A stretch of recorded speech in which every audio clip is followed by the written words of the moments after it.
frères et sœurs en Christ, bonjour, soyez les bienvenus sur notre chaîne qui est une chaîne de prédication et d'enseignement basée sur la parole de Dieu.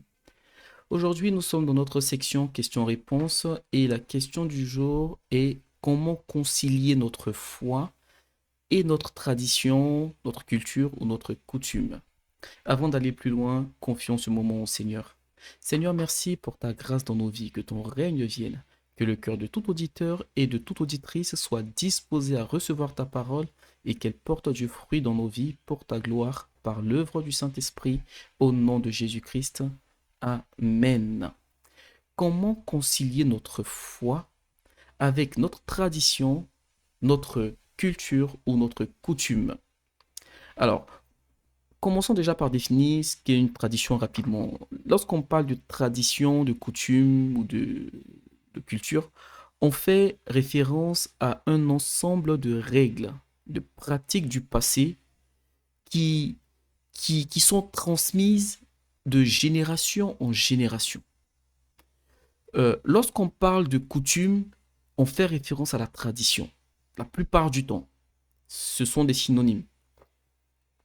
Alors, en tant qu'enfant de Dieu, il peut arriver dans certains cas où certaines pratiques d'une tradition ou d'une coutume se retrouvent en contradiction avec la parole de Dieu.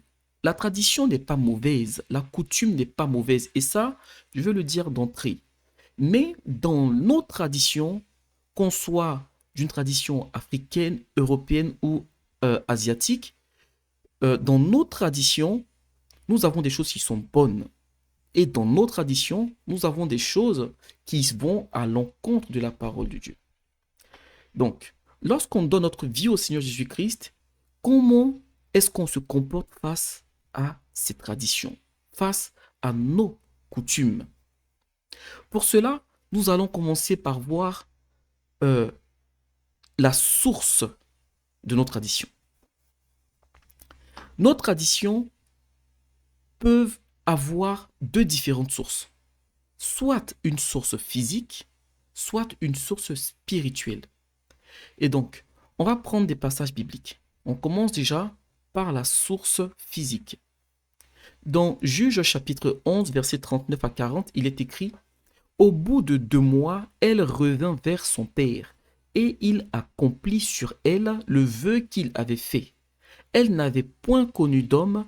Dès lors s'établit en Israël la coutume que tous les ans, les filles d'Israël s'en vont célébrer la fille de Jephthé, le Galaadite, 4 jours par année. » Alors, donc, cette histoire, il faut l'expliquer un peu plus en détail.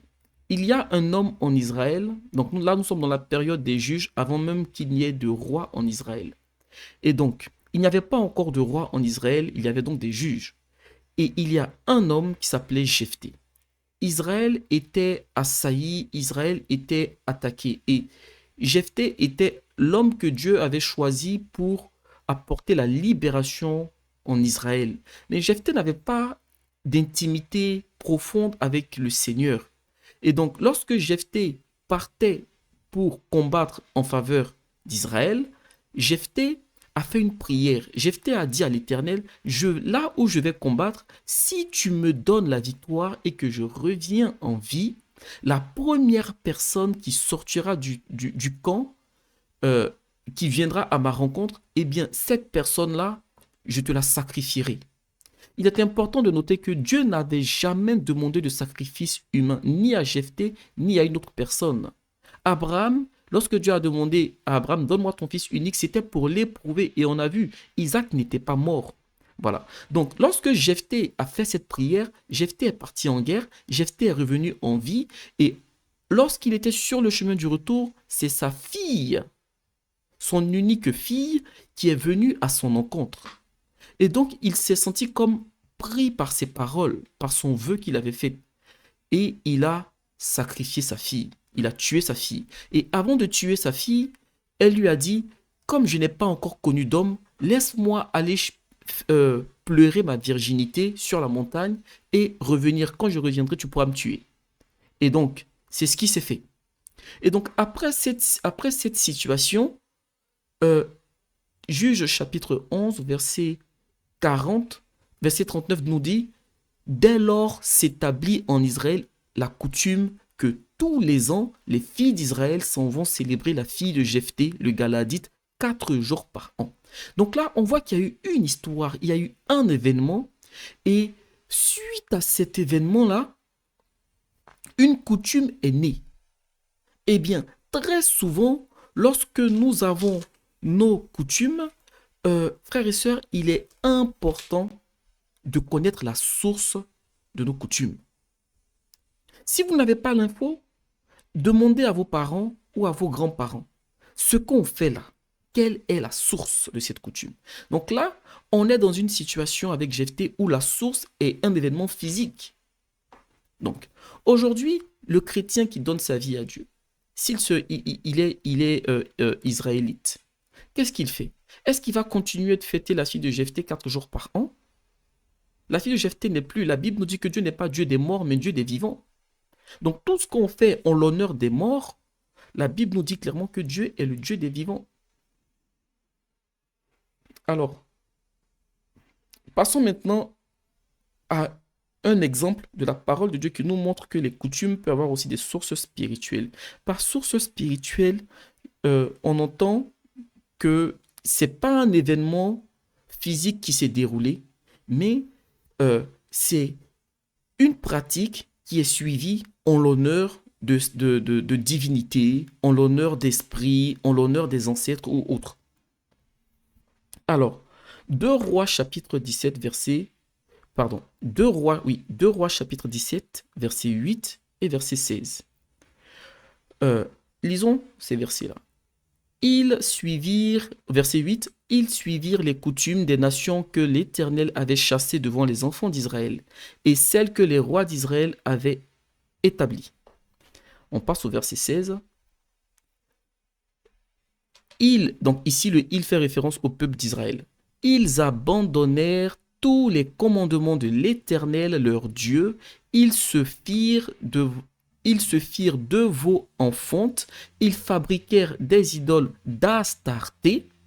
Astarté, c'est un esprit impur. Ils se prosternèrent devant toute l'armée des cieux. Et ils servirent Baal. Au verset 17, ils firent passer par le feu leurs enfants, leurs fils et leurs filles. Ils se livrèrent à la divination et aux enchantements. Et ils se vendirent pour faire ce qui est mal aux yeux de l'Éternel afin de l'irriter.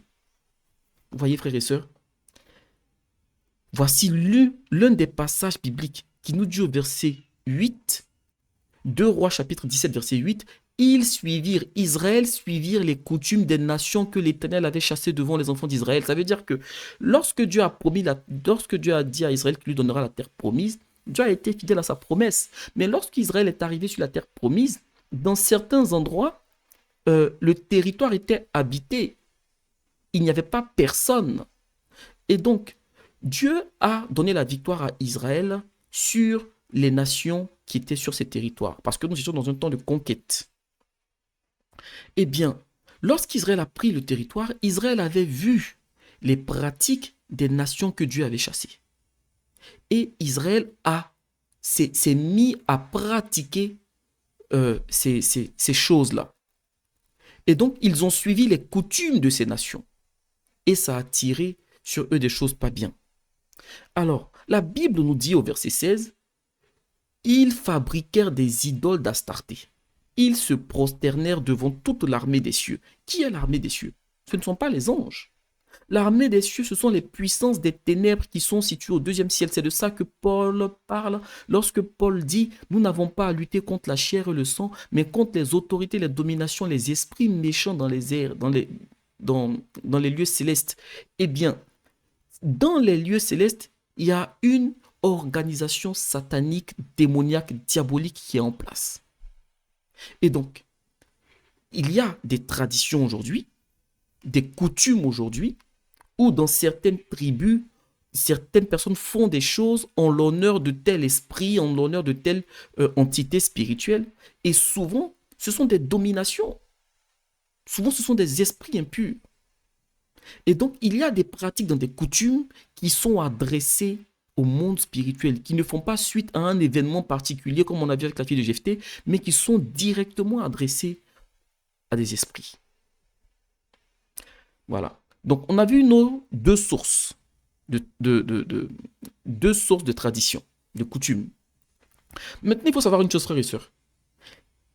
Quelle que soit la source, la coutume peut être bonne ou opposée à la parole de Dieu.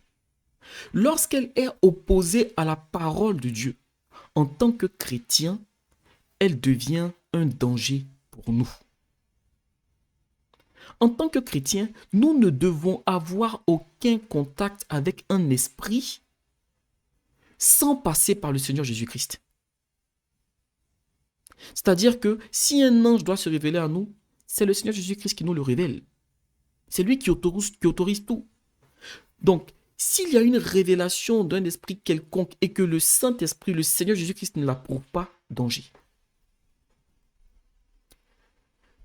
Lorsqu'une coutume est opposée à Dieu, à la parole de Dieu, elle peut avoir des conséquences négatives. Eh bien, ça nous fait rentrer dans la prochaine partie. Les dangers d'une coutume opposée à la parole de Dieu. Lorsque nous avons des pratiques opposées à la parole de Dieu, frères et sœurs, cela attire la colère de Dieu sur nous. Parce que quand on donne notre vie à Dieu, qu'on dit qu'on est chrétien, eh bien, on sort du monde des ténèbres, on sort du monde pour appartenir à un autre royaume. Donc, Dieu nous considère comme lui appartenant. Donc, si nous nous considérons comme appartenant à Dieu, on ne doit plus faire des choses qui appartiennent à l'autre monde où on était avant. Si ça n'honore pas Dieu, nous devons nous en détacher. Alors, lisons dans 2 Rois, chapitre 17. On avait vu à l'instant 2 Rois, chapitre 17 et verset 8 à 16. Là, on va aller maintenant au verset 18 pour voir la suite. Parce qu'on a vu que Israël avait adoré Astarté, ils offraient leurs enfants, ils sacrifiaient leurs enfants aux idoles, ils faisaient des sacrifices à Baal. Donc, voyons voir maintenant qu'est-ce que cela a entraîné dans sa marche avec l'Éternel. Avant de lire le verset 18, je vais lire le verset 13 parce que le verset 13 nous montre encore l'amour de Dieu. Donc, quand Israël a commencé à pratiquer ces choses-là qui n'honoraient pas Dieu, ces coutumes des nations que Dieu avait chassées devant Israël, au verset 13, il est écrit « L'Éternel avertit Israël et Juda par tous ses prophètes et par tous les voyants, et il leur dit « Revenez de vos mauvaises voies et observez mes commandements et mes ordonnances en suivant entièrement la loi que j'ai prescrite à vos pères et que je vous ai envoyée par mes serviteurs les prophètes. » Au verset 14, « Mais ils n'écoutèrent point et ils roidirent leurs coups. » Ils se sont entêtés. Ils ont persisté dans le mal. Maintenant, allons au verset 18 pour voir la conséquence de certaines pratiques opposées à la parole de Dieu. Il est écrit « Aussi l'Éternel s'est fortement irrité contre Israël et il les a éloignés de sa face. » Frères et sœurs, vous voyez, les pratiques traditionnelles, coutumières, ou même de notre culture, qui sont opposées à la parole de Dieu, Dieu ne fait pas de compromission. Dieu ne fait pas de mélange entre le bien et le mal. Il ne fait pas de mélange entre la lumière et les ténèbres. Nous devons en avoir conscience. Si nous pratiquons des choses, même si c'est pour plaire à nos ancêtres, à nos parents ou autres, que c'est opposé à la parole de Dieu, eh bien, sachez-le, frères et sœurs, ça attire la colère de Dieu. Les pratiques, en plus d'attirer la colère de Dieu, lorsqu'elles sont opposées à la parole de Dieu, elles peuvent aussi bloquer nos bénédictions. Regardons dans Michée chapitre 6, versets 15 à 16. « Tu sèmeras et tu ne moissonneras pas. » C'est Dieu qui parle à Israël. Il dit « Tu sèmeras et tu ne moissonneras pas. Tu presseras l'olive et tu ne feras point d'onction avec l'huile. Tu presseras le mou et tu ne boiras pas le vin. Au verset 16, on observe, et là maintenant il donne la raison. Il donne la raison de cette situation où les gens vont faire des efforts et ils ne verront pas le fruit de leurs efforts. Et Dieu dit au verset 16, voici la conséquence. Voici en fait la raison de cette situation, la cause de cette situation. On observe les coutumes d'Omri. Alors Omri, c'était le père d'Akab, le roi Akab. Donc on observe les coutumes d'Omri et toute la manière d'agir de la maison d'Akab et vous marchez d'après leurs conseils. Omri et Akab ont été deux rois en Israël qui ont été désagréables à Dieu, qui ont été désobéissants. Akab s'est marié à Jézabel et ils ont massacré les prophètes de Dieu en grand nombre. Ils ont amené une grande idolâtrie en Israël et ça a tiré contre eux le jugement de Dieu et le châtiment divin. On va aller plus loin au verset 16. Regardez frères et sœurs, Dieu donne la cause, il donne la raison parce que vous avez suivi des coutumes qui n'honorent pas Dieu. Eh bien, vous avez tourné en rond, parce que Dieu a retiré sa bénédiction. Dieu a retiré sa main. Donc, vous semez, mais vous ne moissonnez pas. Ça veut dire que vous fournissez des efforts, mais vous n'avez pas les fruits de vos efforts. Vous allez vous dire, mais qu'est-ce qu'on fait? On travaille, mais on ne voit pas les fruits. Oui, analysez aussi souvent comment vous vivez. Vous parlez souvent de coutumes, de traditions. Est-ce que tout ce que vous faites est conforme à la parole de Dieu? Quand on va plus loin dans le verset 16, il est écrit « C'est pourquoi je te livrerai à la destruction et je ferai de tes habitants un sujet de raillerie, et vous porterez l'opprobre de mon peuple. » Vous voyez, frères et sœurs, lorsque la coutume a des pratiques opposées à la parole de Dieu et que nous, en tant qu'enfants de Dieu, nous pratiquons ces choses, nous courons le risque d'attirer contre nous la malédiction, d'attirer contre nous la destruction, d'attirer contre nous la colère divine. Nous devons faire très attention. Passons maintenant à la partie suivante. Maintenant qu'on a vu que dans nos coutumes, tout n'est pas mauvais, dans les traditions, on ne dit pas de tout jeter, non. Mais il faut faire le tri. Il faut tout amener à la lumière de la parole. Maintenant, en tant que chrétien, quelle attitude avoir face à notre tradition? Quelle attitude avoir face à notre coutume? La première des choses à savoir, c'est qu'il faut faire un choix. Depuis notre naissance jusqu'à notre mort, notre vie est remplie de milliers, de millions, voire de milliards de choix. Nous sommes constamment en train de faire des choix, même lorsqu'on ne se rend pas compte, on fait des choix. Quand vous dormez, que votre réveil sonne, vous faites le choix de vous lever ou de prolonger le réveil et vous recoucher. C'est un choix. C'est un choix. Alors, Ézéchiel chapitre 20, versets 18 et 19 dit « Je dis à leurs fils dans le désert, c'est l'Éternel qui parle encore, ne suivez pas les préceptes de vos pères, n'observez pas leurs coutumes et ne vous souillez pas par leurs idoles. » C'est Dieu qui parle à Israël. Je continue au verset 19, il dit « Je suis l'Éternel votre Dieu, suivez mes préceptes, observez mes ordonnances, mettez-les en pratique. » Vous voyez, frères et sœurs, le père d'Abraham, aujourd'hui on dit Abraham c'est le père de la foi, la Bible nous dit qu'Abraham est le père de la foi, mais le père d'Abraham, c'était un idolâtre. C'était un idolâtre. Mais lorsqu'Abraham a quitté son père pour aller vers la terre promise, on ne voit pas encore une autre fois Abraham adorer une statue ou adorer un autre truc. Abraham est resté fidèle à Dieu. Voyez, frères et sœurs, ce que vous devez faire, la première des choses, faites une rétrospection sur vous. Analysez les règles de votre culture, votre tradition, votre coutume. Analysez-les à la parole de Dieu. Pour connaître dans un premier temps la source, ce qu'on fait là, ça sort d'où? Demandez à vos proches, demandez à vos anciens.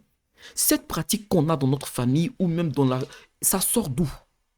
Si c'est quelque chose qui est inoffensif ou qui n'est pas à l'encontre de la parole de Dieu, vous pouvez le faire, mais ne scandalisez personne. Il y a des endroits où les parents et les enfants mangent dans la même assiette. Manger dans la même assiette avec ses parents, ce n'est pas un problème, ce n'est pas un péché.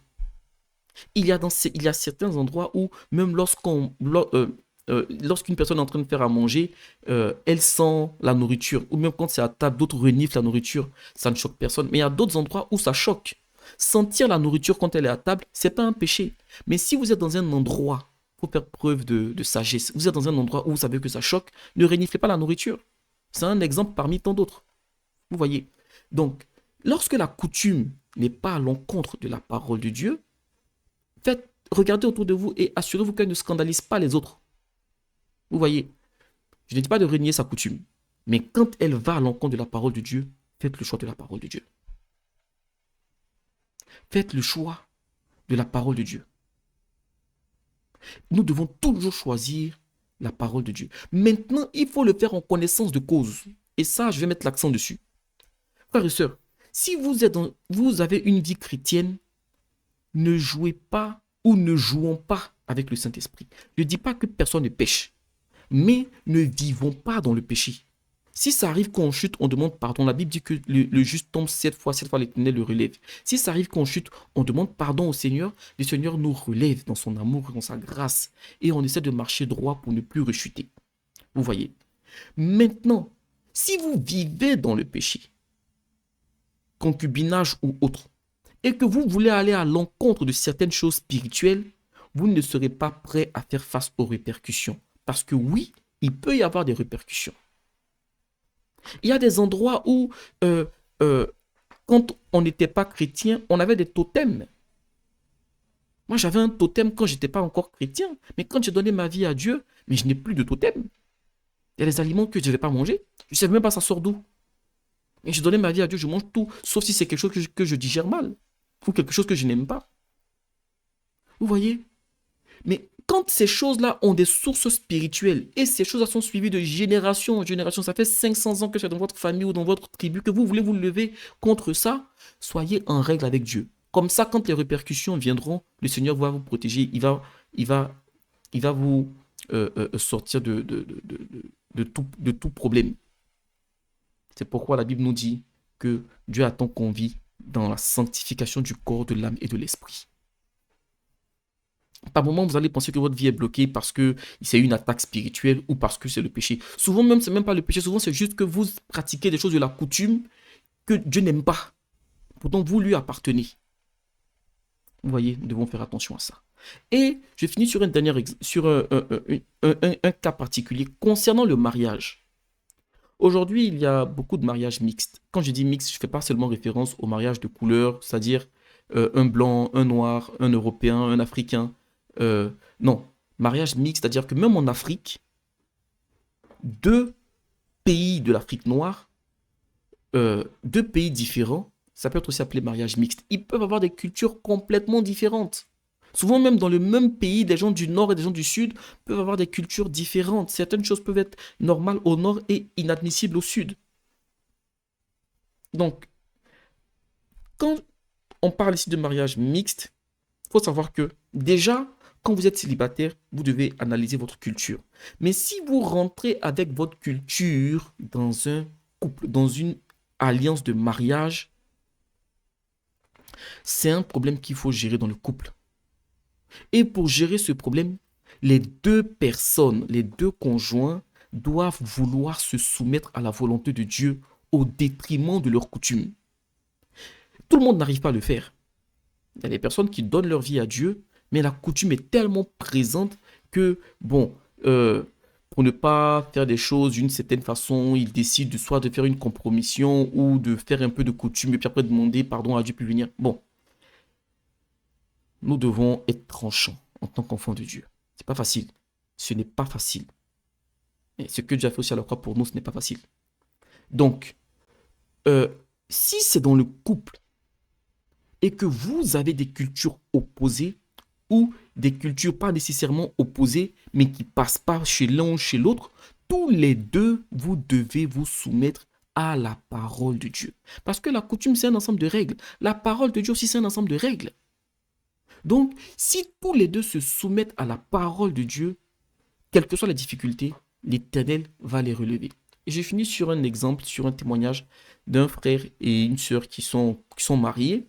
Et ce frère est antillais et l'autre sœur en Christ est congolaise. Eh bien, lorsqu'ils étaient ensemble, le frère devait rencontrer les parents.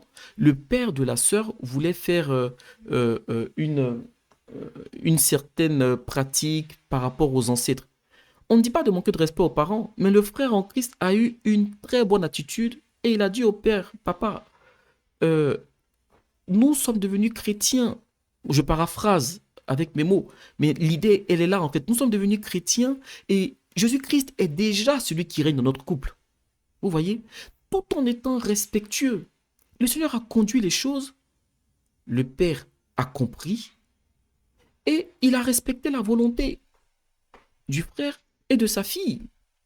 Aujourd'hui, le frère et la sœur sont bénis. Le Seigneur, il est conduit dans leur marche avec lui. Vous voyez? Donc, il y a ce frère-là, il a pris position parce qu'il a vu que là, ce que mon beau-père veut faire, ok, c'est dans la coutume, mais ça va à l'encontre de la parole de Dieu. Donc, il a fait un choix. Vivre dans la marche avec le Saint-Esprit va nous emmener à faire des choix qui souvent ne plairont pas aux gens autour de nous. Mais nous devons rester respectueux. On peut s'exprimer sans crier ou manquer de respect aux gens. On est des enfants de Dieu. Mais il faut dire. Vous voyez? Donc nous arrivons à la fin de notre enseignement sur la tradition. Et j'espère que par la grâce de Dieu, ça aura aidé et ça aidera nos frères et sœurs qui se posent ce type de questions. Et nous terminons sur un passage, même deux passages. Dans Matthieu chapitre 15, versets 2 à 6, on va lire au verset 3. Lisez le verset 2 à 6 si vous avez le temps. Et dans ce passage-là, Jésus-Christ se retrouve confronté aux pharisiens qui reprochent à ses disciples de ne pas se laver les mains avant le repas, comme c'était la coutume. Et Jésus-Christ leur dit, au verset 3, « Et vous, pourquoi transgressez-vous le commandement de Dieu au profit de votre tradition ?» Vous voyez, ce truc de l'Ancien Testament-là est arrivé même dans le Nouveau Testament. Et quand on lit au verset 6, Jésus-Christ redit encore, « Vous annulez ainsi la parole de Dieu au profit de vos traditions. » C'est d'actualité, frères et sœurs. Nous ne devons pas annuler la parole de Dieu au profit de notre tradition. Et voici le dernier passage. Retenons ceci, frères et sœurs. La tradition semble être inoffensive, mais dans certains cas, elle peut nous rendre désagréables aux yeux de notre Dieu, de notre Sauveur et Seigneur Jésus-Christ. Elle peut s'opposer à sa parole et nous faire tomber dans la compromission. C'est aussi pour cela qu'il est écrit dans Ésaïe chapitre 29 verset 13, le Seigneur dit, « Quand ce peuple s'approche de moi, il m'honore de la bouche et des lèvres, mais son cœur est éloigné de moi. Et la crainte qu'il a de moi n'est qu'un précepte de tradition humaine. » Le Seigneur regarde notre cœur. Il regarde nos choix. Priorisons la parole de Dieu au détriment de notre culture, de notre coutume, de notre tradition, lorsqu'elle s'y oppose. Que le Seigneur vous fortifie, qu'il vous donne la force, et nous allons prier pour la fin. Seigneur, merci pour ton amour, ta grâce, ta bonté dans nos vies. Que ta parole soit semée dans nos cœurs et qu'elle porte du fruit en nous pour ta gloire. Au nom de Jésus-Christ. Fortifie nos frères et sœurs qui se retrouvent confrontés à ce type de problématique entre la coutume, la tradition et ta parole. Seigneur, que jamais, s'il te plaît, que jamais nous mettons en avant notre tradition au détriment de ta parole. Dans notre tradition, personne n'est mort pour nous à la croix. Parmi nos ancêtres, personne n'a donné sa vie pour nous à la croix. Seulement Jésus-Christ l'a fait. Alors aide-nous, Seigneur, à être reconnaissants envers tout le bien que tu nous fais et à mettre toujours ta parole en avant. Au nom de Jésus-Christ. Amen. Que le Seigneur vous bénisse.